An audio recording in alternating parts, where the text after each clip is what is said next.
Hi, welcome back to learning planet. എല്ലാവർക്കും learning പ്ലാനറ്റിലേക്ക് സ്വാഗതം.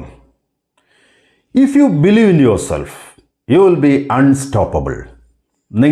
നിങ്ങളിൽ വിശ്വസിക്കുന്നതോടെ നിങ്ങളെ മറ്റാർക്കും തടയാൻ കഴിയാത്തവരായി മാറും. അമിതാഭ് ബച്ചൻ എന്ന ലെജൻഡറി സിനിമാ താരത്തിൻ്റെ വാക്കുകളാണിവ. നമുക്ക് നമ്മുടെ ക്ലാസ്സുകളിലേക്ക് കടക്കാം. നമ്മൾ കഴിഞ്ഞ ദിവസം പ്രസൻറ്റ് കണ്ടിന്യൂസ് പോലെ തുടരുന്ന കാര്യങ്ങളാണ് നമ്മൾ പറഞ്ഞത്. അപ്പോൾ തുടരുന്ന കാര്യങ്ങളെല്ലാം കണ്ടിന്യൂസിലാണ് പറയുക, പ്രസൻറ്റ് കണ്ടിന്യൂസ്. അപ്പോൾ നമ്മൾ ആ ഗ്രാമറിലേക്ക് നമ്മളിപ്പോൾ പോകുന്നില്ല. ഗ്രാമർ ആവശ്യമെന്ന് തോന്നുന്ന പക്ഷം നിങ്ങൾ കമൻറ്റ് ബോക്സിലിട്ടാൽ അത് മാത്രമായിട്ട് നമുക്കൊരു സെഗ്മെൻറ്റ് ചെയ്യാവുന്നതാണ്. അപ്പോൾ നമുക്ക് ഇപ്പോൾ തുടരുന്ന ഒരുപാട് കാര്യങ്ങൾ കണക്ട് ചെയ്തിട്ട് നമുക്ക് ചോദ്യങ്ങൾ ചോദിക്കാനും ഉത്തരങ്ങൾ പറയാനും ഒക്കെ കഴിയും. എങ്ങനെയാണ് നമ്മളിത് കോൺവെർസേഷൻ ചെയ്യുക? നമ്മളൊരാളുടെ ഇങ്ങനെ സംസാരിക്കും, അയാളെങ്ങനെ മറുപടി പറയും, ഒരു ചെറിയ ഒരു ഡയലോഗ് നമുക്കിവിടെ ശ്രദ്ധിക്കാം. പേരുകൾ ഞാൻ എഴുതിയിട്ടില്ല. പേരുകൾക്ക് പകരം AB അങ്ങനെ ലെറ്റേഴ്സ് കൊടുത്തിട്ടുള്ളൂ. ഏത് പേര് വേണമെങ്കിലും നിങ്ങൾക്ക് ഉപയോഗിക്കാം. അപ്പോൾ A എന്ന് പറയുന്ന ആൾ ഇപ്പോൾ ഉദാഹരണത്തിന് അനിൽ എന്നാകാം, B എന്നത് ബാബു എന്നാകാം, നിങ്ങൾക്കിഷ്ടമുള്ള പേരാകാം.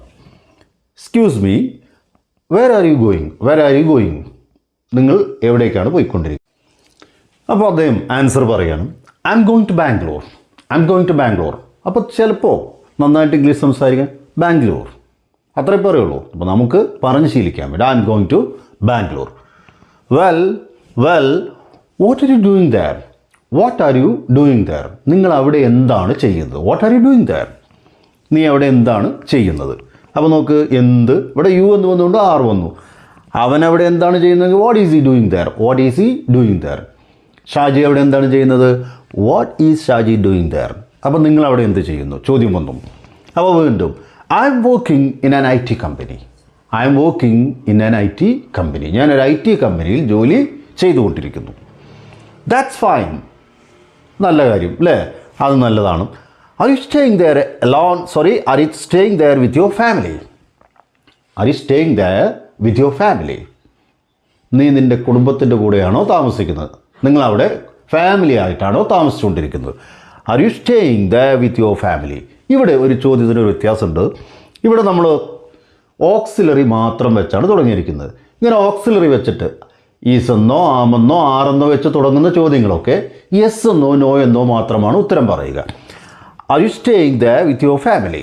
നിങ്ങൾ കുടുംബത്തോടൊപ്പമാണോ താമസിച്ചുകൊണ്ടിരിക്കുന്നത്? അപ്പോൾ എന്ത് പറഞ്ഞു?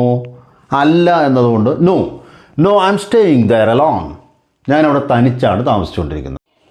അതിൻ്റെ ഇടയ്ക്ക് അദ്ദേഹത്തിന് തിരക്ക് വന്നു, ബസ് വരുന്നു എന്നൊക്കെ പറയാൻ പോവുകയാണ്. Sorry my bus is coming.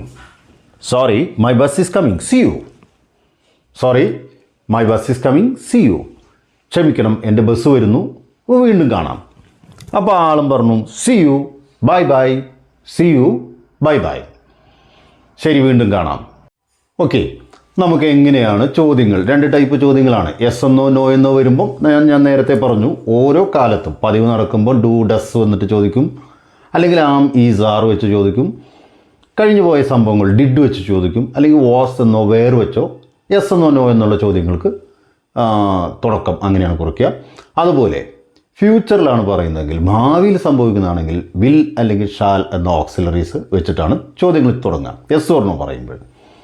അതേ സമയത്ത് മറ്റു കാര്യങ്ങളിലെല്ലാം ഒരു ചോദ്യത്തെ സൂചിപ്പിക്കുന്ന ഒരു പദമുണ്ടാവും, ഒരു ക്വസ്റ്റ്യൻ വേർഡ് ഉണ്ടാവും. അപ്പോൾ നമുക്ക് ഈ ക്വസ്റ്റ്യൻസ് എല്ലാം ഒന്ന് ചെക്ക് ചെയ്യാം. Do you sell fruits? ഒരാൾ പഴക്കച്ചവടം നടത്തുന്നത് കണ്ടിട്ട് ഫ്രൂട്ട്സ് കച്ചവടം ചെയ്യുന്ന ഒരാളോട് ചോദിക്കുക, നീ ഫ്രൂട്ട്സ് വിൽക്കാറുണ്ടോ? അത് സ്ഥിരമായിട്ടാണോ ഇന്ന് ആദ്യമായിട്ടാണോ എന്നൊക്കെയാണ് അദ്ദേഹം ഉദ്ദേശിക്കുന്നത്. So do you sell fruits? അപ്പോൾ ആണെങ്കിൽ അദ്ദേഹം എന്ത് പറയും? Yes I do. I M A fruit seller. ഞാനൊരു ഫ്രൂട്ട്സ് വിൽപ്പനക്കാരനാണ്. ഇനി ഡിഡ് യു സെൽ ഫ്രൂട്ട്സ്? ഇവിടെ എന്താണ് വ്യത്യാസം എന്ന് വെച്ചാൽ, നിങ്ങൾ ഫ്രൂട്ട്സ് വിറ്റിരുന്നോ? നമ്മൾ കഴിഞ്ഞ ക്ലാസ്സിൽ കേട്ടതാണ്. അടുത്തത് വിൽ യു സെൽ ഫ്രൂട്ട്സ്? നിങ്ങൾ ഫ്രൂട്ട്സ് വിൽക്കുമോ? ഒരു ഫ്രൂട്ട്സ് വിൽക്കുന്ന ഒരാളെ ആവശ്യമുണ്ട്, നിങ്ങൾക്ക് വിൽക്കാൻ കഴിയുമോ എന്നാണ് ചോദിക്കുന്നത്. വിൽക്കുമോ എന്നാണ് ചോദിക്കുന്നത്. Will you sell fruits? ഇതിന് പകരം നമ്മുടെ ക്യാനാണ് ചേർക്കുന്നതെങ്കിൽ സാധിക്കുമോ എന്നാവും. Can you sell fruits? അപ്പോൾ will you sell fruits? Okay. ഇനി ആർ യു സെല്ലിംഗ് ഫ്രൂട്ട്സ്? നിങ്ങൾ പഴങ്ങൾ വിറ്റുകൊണ്ടിരിക്കുകയാണോ? അപ്പോൾ ഒരു ഫ്രൂട്ട്സ് സ്റ്റാളിൻ്റെ മുന്നിൽ ആൾ നിൽക്കുന്നു, അയാൾ അതാണോ ചെയ്യുന്നതെന്ന് അറിയാൻ വേണ്ടി ചോദിക്കുന്നു. സോ ആർ യു സെല്ലിങ്, ഇവിടെ ഒരു കണ്ടിന്യൂറ്റി ഉണ്ട്. Are you selling fruits? Okay, ഒരാൾ നല്ല കണ്ണടച്ചിരിക്കുകയാണ്, എന്തെങ്കിലും ചിന്തിച്ചുകൊണ്ടിരിക്കുകയാണോ, പ്രാർത്ഥിച്ചുകൊണ്ടിരിക്കുകയാണോ, അതോ ഉറങ്ങുകയാണോ ഉറപ്പില്ല. അപ്പോൾ ചോദിക്കുകയാണ് ആർ യു സ്ലീപ്പിംഗ്? അപ്പോൾ ഉറക്കത്തിലാണോ, ഉറങ്ങിക്കൊണ്ടിരിക്കുകയാണോ? ആണെങ്കിൽ അദ്ദേഹം ഉണ്ടില്ല, അല്ലെങ്കിൽ അദ്ദേഹം ഉണർന്നിട്ട് സംസാരിക്കും, അല്ലേ? ഇങ്ങനെയാണ് സംഭവിക്കുക. Are you selling fruits? അപ്പോൾ ഇവിടെ സെൽ എന്നതിന് പകരം നിങ്ങൾക്ക് വേറെ ഏത് വെർബ് ഉപയോഗിച്ചാലും അത് ഇപ്പോൾ തുടരുന്നതായിട്ട് വരും. മനസ്സിലായല്ലോ? നിങ്ങൾ എഴുതിക്കൊണ്ടിരിക്കുകയാണോ? Are you writing? നിങ്ങൾ ആരെങ്കിലും കാത്തിരിക്കുകയാണോ? Are you waiting for someone? നിങ്ങൾ എന്തെങ്കിലും തിരഞ്ഞുകൊണ്ടിരിക്കുകയാണോ? അപ്പോൾ എങ്ങനെ ചോദിക്കും? Are you looking for something? Are you looking for something? ഇങ്ങനെ വരുന്നു. ഇനി നമുക്ക് ഇത്രയും കാലം നമ്മൾ ചെയ്തതിൽ പതിവ് കാര്യങ്ങൾ ചോദിക്കുമ്പോൾ ഡു എന്നോ ഡസ് എന്നോ വരിക. അവരെന്താണ് കളിക്കുന്നത്, അല്ലെങ്കിൽ അവരെന്താണ് കളിക്കാറ്? What do they play? What do they play? ഇവിടെ ദേ എന്ന് വന്നതുകൊണ്ടാണ് നമ്മൾ ഡു ചേർത്തത്. ഇവിടെ യു വന്നാലും നമ്മൾ ഡു എന്നാണ് ചേർക്കുക. ഐ വന്നാലും അങ്ങനെയാണ് ചേർക്കുക. അപ്പോൾ ബോയ്സ് എന്താണ് കളിക്കുന്നത്? What do boys play? അവരെന്താണ് കളിക്കുന്നത്? They play golf, they play chess, they play football. ഇങ്ങനെ നമുക്ക് ആൻസറുകൾ മാറ്റിക്കൊണ്ടിരിക്കാം. ആൻസർ മാത്രവും പറയാം. Okay, then what did they play? What did they play? അവരെന്താണ് കളിച്ചത്? The action is already over. അപ്പോൾ അവിടെ എന്താണ് കളിച്ചത്? They played football, they played football, they played football and cricket. അവർ ഫുട്ബോളും ക്രിക്കറ്റും കളിച്ചു. So in the morning they played football and in the evening they played cricket. അപ്പോൾ അങ്ങനെ നമുക്ക് വേണമെങ്കിൽ പറയാം they played both football and cricket. അപ്പോൾ ചിലപ്പോൾ അവർ കൺഫ്യൂഷൻ ചോദിക്കും, playing football and cricket at the same time? No no no, they played football in the morning and they played cricket in the evening. That's all. അപ്പോൾ അങ്ങനെയും പറയാം. ഇനി നമുക്കടുത്തത് what will they play? അവരെന്ത് കളിക്കും? What will they play? They will play football, they will play football. Our football കളിക്കും. ഇനി അവരിപ്പോൾ എന്താണ് കളിച്ചുകൊണ്ടിരിക്കുന്നത്? ശബ്ദം മാത്രമേ നമ്മൾ കേൾക്കുന്നുള്ളൂ. നമ്മൾ ദൂരെ നിന്നോ അല്ലെങ്കിൽ കോമ്പൗണ്ട് വാളിൻ്റെ ഇപ്പുറത്തു നിന്നാണ് ചോദിക്കുന്നത്. Actually what are they playing? Actually what are they playing? They are playing cricket, they are playing cricket, they are playing football. നമുക്കിനി ഈ ചോദ്യങ്ങൾ ഉണ്ടാക്കുമ്പോൾ നമ്മൾ പൊതുവെ നമുക്ക് അറിഞ്ഞിരിക്കേണ്ട കുറച്ച് question words. These are known as question words. അപ്പോൾ നമുക്ക് ചോദ്യങ്ങൾ ചോദിക്കണമല്ലോ. അപ്പോൾ നോക്കാം. How much? ഹൗ മച്ച് എന്നത് നമ്മൾ സ്വാഭാവികമായിട്ടും രൂപ, എത്ര രൂപ എന്നാണ് പറയുക. അതെന്താ ഞാൻ അങ്ങനെ പറയാൻ കാരണം എന്ന് വെച്ചാൽ ഹൗ മെനി എന്ന് പറയുമ്പോൾ എത്ര എണ്ണം എന്നാണ്. രൂപയൊക്കെ എണ്ണിയാണല്ലോ പറയുക. പക്ഷേ നമ്മൾ രൂപയുടെ കാര്യം പറയുമ്പോൾ ഹൗ മച്ച്. നിങ്ങൾക്ക് എത്ര രൂപയാണ് ആവശ്യം? ആവശ്യം എന്നതിന് വാണ്ട് എന്ന് പറയാം. കുറച്ചുകൂടെ മയത്തിൽ നമുക്ക് നീഡ് എന്നും പറയാം. How much do you need? Okay, നിങ്ങൾക്ക് എത്ര രൂപയായിരുന്നു ആവശ്യം? How much did you need? How much will you need? നിങ്ങൾക്ക് എത്ര രൂപ ആവശ്യം വരും? അങ്ങനെ നമുക്ക് പറയാൻ പറ്റും. ഓക്കെ, ഇനി നോക്കാം. അപ്പോൾ ഹൗ മച്ച് എന്നത് എത്ര രൂപയെന്നും പറയാം, അളവ് തൂക്കങ്ങൾ പറയുമ്പോഴും പറയാം. എത്ര അളവ്? So how much sugar? How much sugar will you buy? നിങ്ങൾ എത്ര പഞ്ചസാര വാങ്ങിക്കും? How much rice will you buy? How much tomato did you buy? എത്ര തക്കാളിയാണ്, എത്ര കിലോ തക്കാളിയാണ് വാങ്ങിച്ചത്? How much tomato did you buy yesterday? So I bought 2 kg, I bought 2 kg. അപ്പോൾ അങ്ങനെയൊക്കെ നമുക്ക് പറയാൻ പറ്റും. ഇനി അപ്പോൾ ഹൗ മെനി എത്ര എണ്ണം? എത്ര എണ്ണം? ഇപ്പോൾ നമ്മൾ പ്രസൻറ്റിലാണ് കൂടുതൽ പറയുക. How many members? How many members are there in your family? How many students are there in your class? അങ്ങനെയൊക്കെ നമുക്ക് പ്രസൻറ്റിൽ നമുക്കധികം അങ്ങനെയൊക്കെ നമ്മൾ പറയാറുണ്ട്. എന്നാൽ എത്ര സ്റ്റുഡൻസ് വന്നു എന്നൊക്കെ നമുക്ക് പാസ്റ്റിലും പറയാം. എല്ലാ ടെൻസിലും നമുക്കിത് ഉപയോഗിക്കാം. അപ്പോൾ നമുക്ക് ഹൗ മെനി എന്നത് എത്ര എണ്ണമെന്നും ഹൗ മച്ച് എന്നത് രൂപയോ അളവോ കാണിക്കാനും. അടുത്തത് ഹൗ ലോങ്?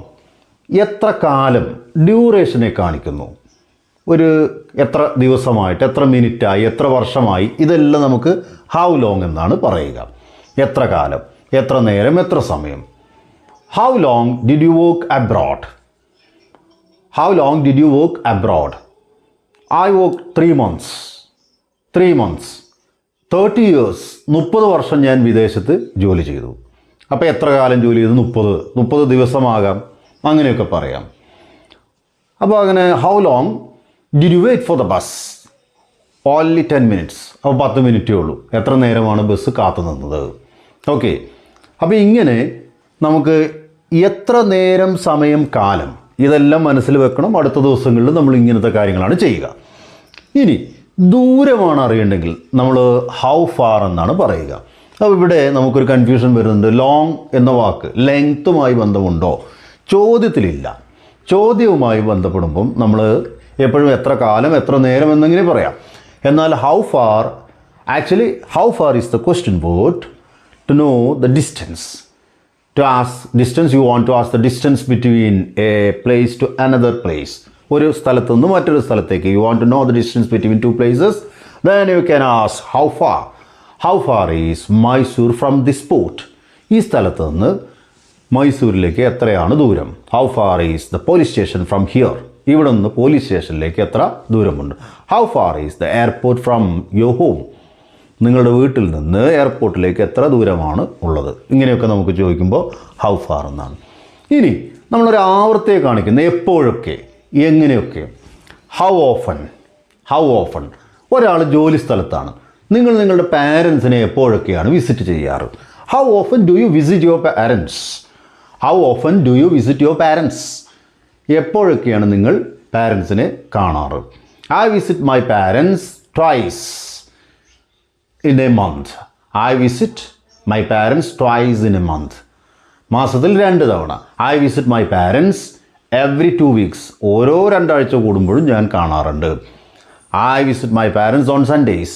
അപ്പോൾ ഇങ്ങനെ ഏതെങ്കിലും തരത്തിലുള്ള ആവർത്തി, ഒക്കേഷണലി, വല്ലപ്പോഴും ഒക്കെ, എവറി ഡേ, എല്ലാ ദിവസവും, ഫ്രീക്വൻ്റ്ലി, ആവർത്തിച്ച് ഇങ്ങനെയുള്ള ഉത്തരങ്ങൾ പറയാനാണ് നമ്മൾ ഹൗ ഓഫൺ ചേർക്കുക. അപ്പോൾ ഇതെല്ലാം ഒന്ന് നോക്കുക.